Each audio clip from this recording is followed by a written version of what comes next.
for you, I guess. But I guess you can catch it on YouTube or wherever.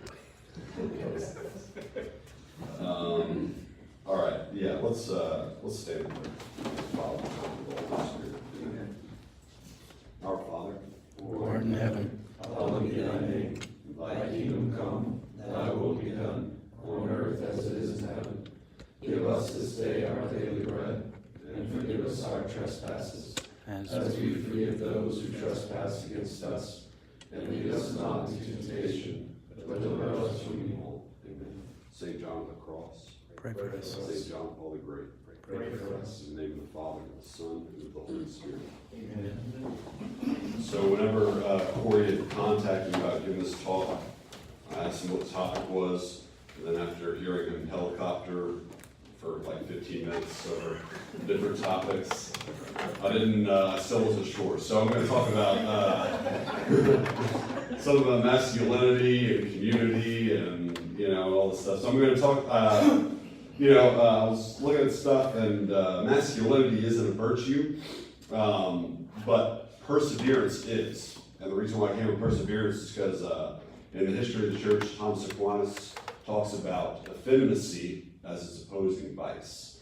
So I wanted to give you all what he says, what the church says about effeminacy, kind of how it's characterized, and then perseverance, how we grow in perseverance. And I think it's appropriate too, because in that 15-minute helicopter conversation was thrown in the topic of Advent, right? And we began the season of Advent with the reading from the Gospel.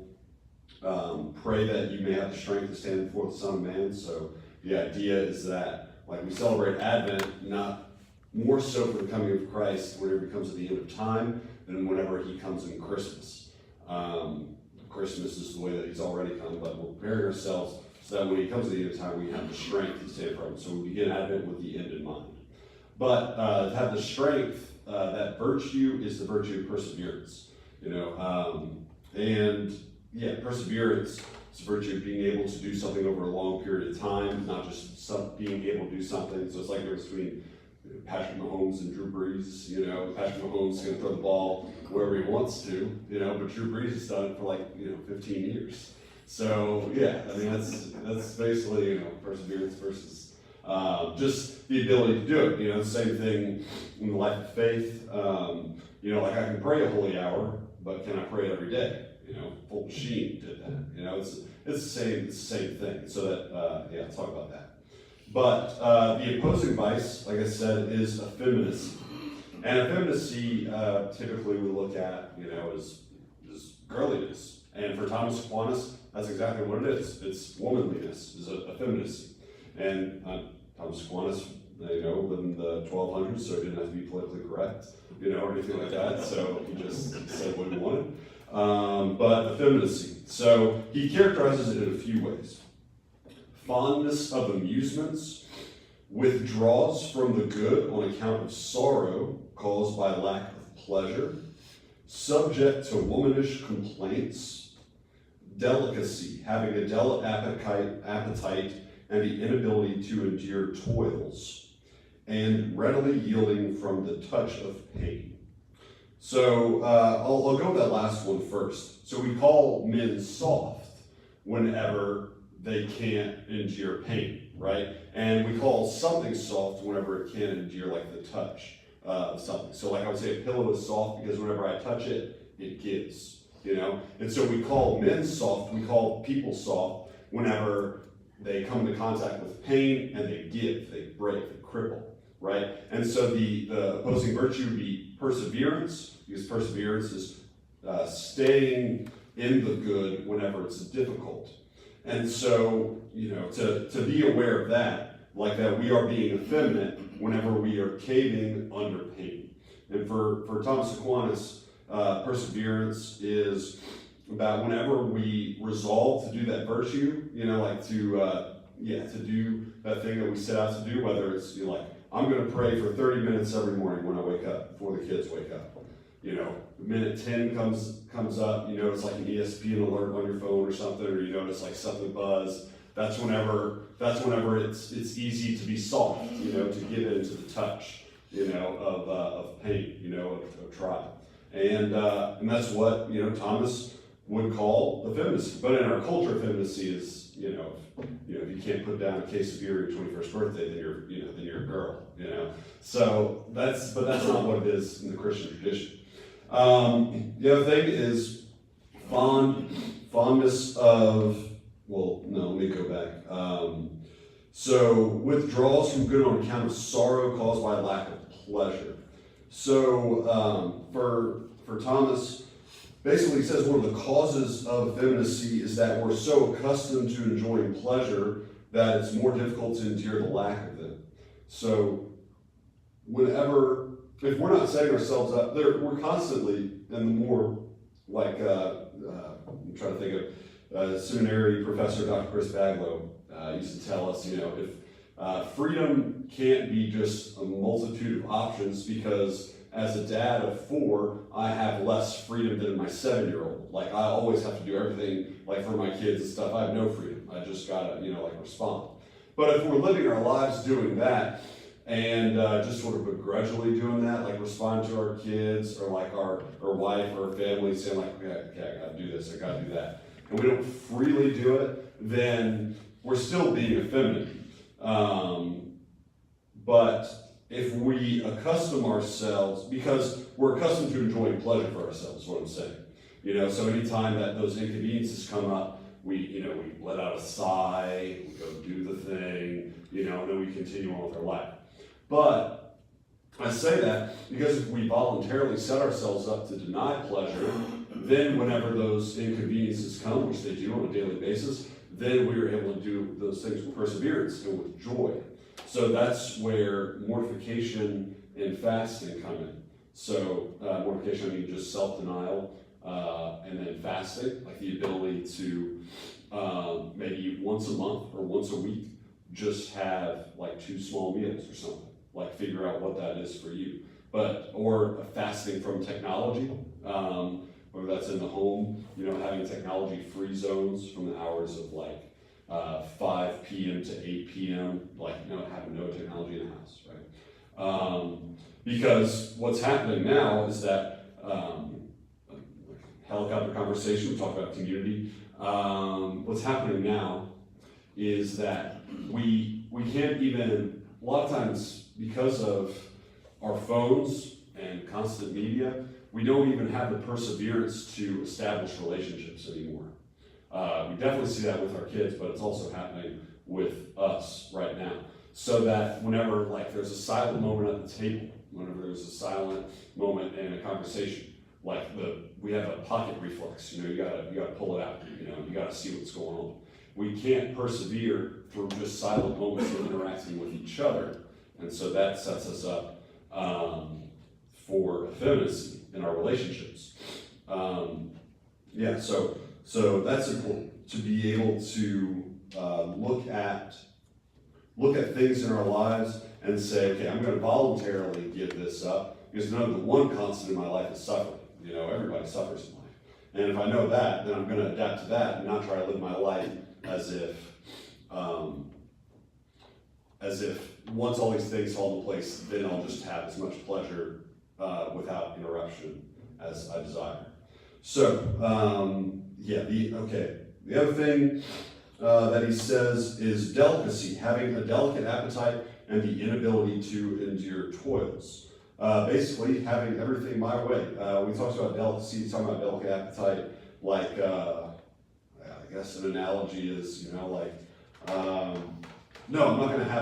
I'm not gonna take the Bud Light, I only drink IPAs, or something like that, right? It's like we only accept things on our terms, is delicacy. Thomas uses the example of a woman getting out of bed, who has to come, she'll only get out of bed if there's a soft ground, not a hard ground. It has to be delicate, and we feel like reality has to conform to our expectations rather than conforming our expectations to reality. Who's telling me about this book they were reading the other day? It's the same thing that we do with our kids sometimes. Sometimes we prepare the road for our kids rather than preparing our kids for the road, necessarily, right? And it's on the same way, like just accepting our state of life, not making it look delicate. Like in America, we are so rich and like we have so many freedoms. And the American dream is an illusion because it kind of says like, okay, we have all this wealth, now you can kind of make what you want and do it and like set up your reality around you. But that's just not the way that the world works. It's not the way that the cross works. You know, it's, if there's something about Americanism, it's that like, comfort is the central goal of Americanism, but for Christianity, the centrality of Christianity is the cross. You know, so being able to have some detachment from the wealth that we do have, because wealth is not bad, but it's the love of it that is. Okay, and then, the other thing, subject to womanish complaints. Effeminacy is subject, if we struggle with effeminacy, then we're subject to womanish complaints. Basically, complaining is, for Thomas Aquinas, basically like vocalized despair. So, like, we can get together, we can complain, we can moan about stuff. But all we're saying is, in that complaint, it's just a cynical remark that this thing that's difficult in front of me, cannot be overcome. It's impossible. And so what we're going to do is band together with other people to make it feel agreeable that, I am too weak to overcome this. Rather, we need not complain, right? Because like Thomas kind of appeals to our masculinity. They're womanish complaints, is what he says. Being able to, like a couple Advents ago, I had given up complaining just for like even if it was something that could be complained about, like rightfully so, like it was an injustice, just to err on the side of not complaining about it, and it changed my whole worldview and allowed me to see how spoiled I was, like realizing like just like by popular vote of the people around me, this difficulty is not going to go away, right? That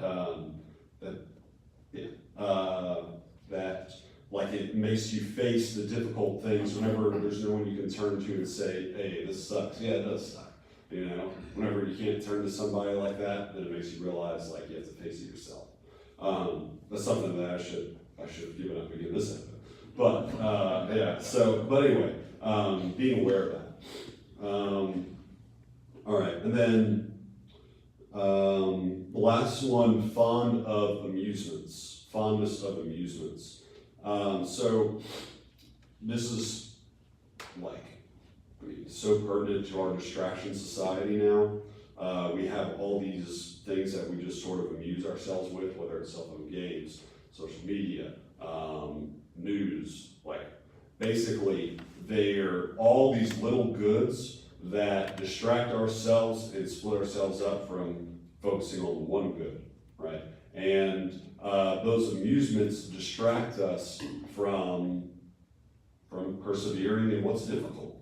And so all, like it's fine. It's not saying amusement, it's not saying like you should hate having a good time or laughter like that. But he's talking about like trivial amusements. And then by doing that, that's how we become effeminate.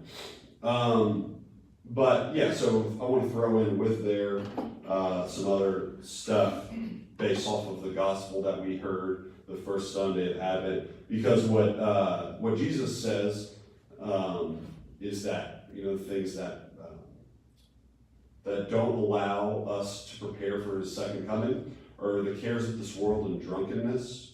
So cares of this world is where, basically, the fondness of amusement, wealth, power, like all these things that sort of like split our mind up to focus on these different little things, right? So like I guess the best way to explain it is that, the devil's like a general. He likes to divide and conquer. So by cares of this world, we focus too much on making sure that like Johnny is like the best soccer player so that he can get a scholarship to nowhere,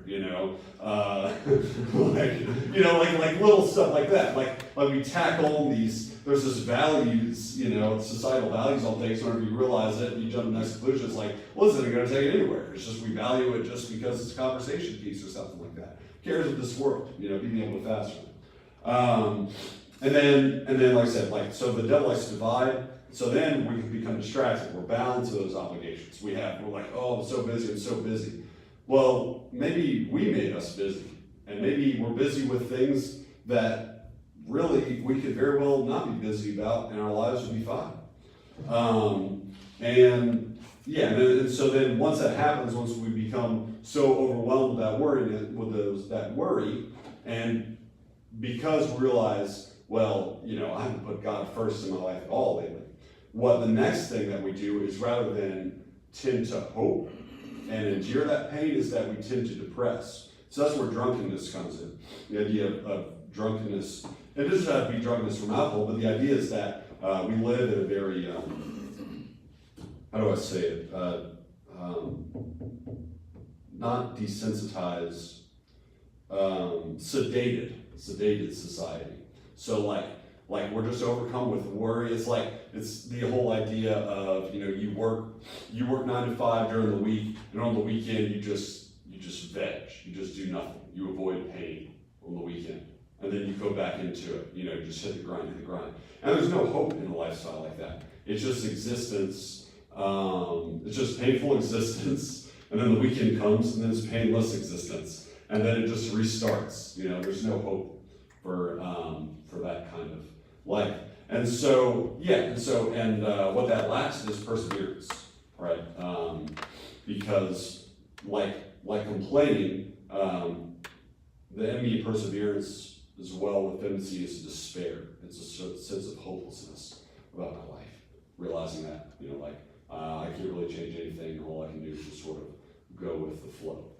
All right, and then along with that, the sexual sins that come along with that are masturbation and pornography, and those for obvious reasons as well.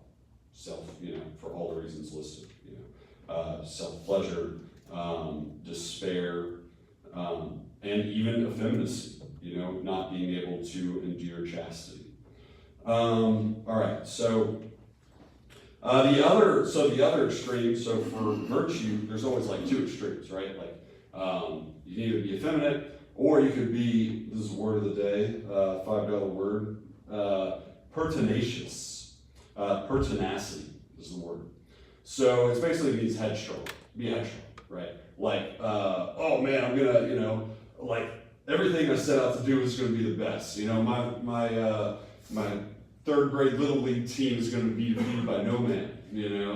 Something, ridiculous like that. Basically, we're always flexing our machismo, and for that, it actually is a defect. And it's kind of feminine, because the whole idea of that is that every time that we're doing something difficult, we're always looking over our shoulder to make sure somebody's looking. So we're not persevering in pleasing God, we're persevering in trying to look good, which is in itself a lower good than pleasing God, because the moment nobody pays attention, is the moment that we give up, the moment why it no longer has value. So being aware of that as well. Perseverance. How do we build it up? General ways and practical ways. All right, so I told you about Patrick Mahomes and Drew Brees. That was an important point. So persisting in something long good until it is accomplished. So Thomas Aquinas gives the example of, or like I was talking about with the Holy Hour, he gives the example of a builder. Like somebody can build a house, but the question is not whether or not we can build a house, but whether we build it. This is like people tell me all the time in the confessional and stuff, or just in general. Now the priest oh, I'm a good person, I'm a good man. I'm I really don't care. It means nothing unless you do something, it's the same idea. Saying that I am able to pray for an hour, or I know that I possibly could do that. It's like meditation on Simon carrying the cross. You know, it's like, oh yeah, if I was there, I would carry the cross of Jesus. Well, it's like, well, do you even do your duties right now?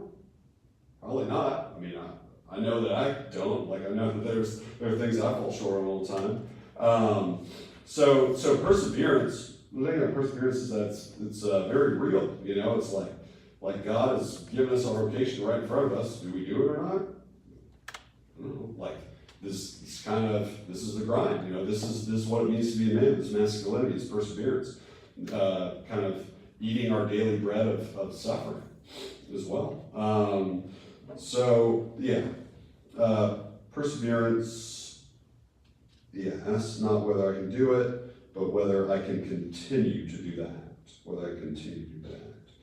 All right, and then ultimately, whenever we pray the Hail Mary, the last thing that we pray is for the perseverance of a good death. So, pray for us sinners now and at the hour of our death. Realizing that perseverance isn't one of those things, even though we've probably all been taught it growing up from our fathers, that it's just a thing of human effort, that perseverance necessarily requires grace. Because our wills are always changing. Like, it's just, because we have free wills, our wills are necessarily changeable, they're always changing. And so, to focus on an unchanged good, like to be able to be like Fulton Sheen, who prayed an hour every day without fail, a holy hour every day. It takes grace. And so we need to ask for grace in order to do that. It's not natural. I think that is the biggest thing. And then lastly is practically, and then I guess we all talk about the small groups, it is impossible to grow in perseverance if we do not have practical goals. It just is. Like, you can't grow in pursuing the good if we're not even trying to pursue any good. If we're just living our lives one role, like by necessity, like, oh, okay, I gotta drop the kids off tomorrow, I gotta prepare for this party, I gotta do this assignment at work. If we don't have personal goals and family goals, it's impossible to grow in perseverance. You're just not responding to the good. All you're doing is avoiding evil. So I guess that's what I challenge y'all to do in y'all small groups, is literally just come up with goals. Whether those, first family goals and then personal. I know like at least in our society today, it's all about like personal goals, individual goals. But that's because Americanism is riddled with individualism. And the thing is that it's the reason why self-help books are like all the rage, I think, possibly, is because we try to be good alone. And you can't be good alone. Like, that's why we have a church. Because a private relationship with Jesus Christ is not good enough alone to be holy. We need to be together as a community to grow holy. It's the same thing with family. Like it would be incredibly hard to pray 15 minutes a day by yourself, but it'd be a lot easier if you, because the 15 minutes a day by yourself, Lucy walks in and she's like, Dad, I need yada yada yada. And then, you're patient like the first week. Yeah, sure. I'll get this for you. But it'd be a lot easier if you just said, okay, Lucy, Matt, Luke, we're all praying for 15 minutes. Basically what I'm saying is like getting the whole family on board as men. And as men, we have that direction, like Christ gave the keys of the church to Peter. He gave the keys of the church to a man, because he realized that Peter could be a rock. That wasn't just because like arbitrary, but there's something about masculinity that is solid and that has firmness and can give direction as well. So yeah, that's my small group ideas, is to just set goals for your family, whether those be goals of prayer, fasting, or almsgiving. And then secondarily to set personal goals. But if we do that, that's when we grow in perseverance and avoid effeminacy, and then ultimately can have hope for whenever Jesus comes. So, yeah, any questions, comments? funny stories about perseverance. Perseverance stories. All right. Thank you, Father. Yeah. We can close it.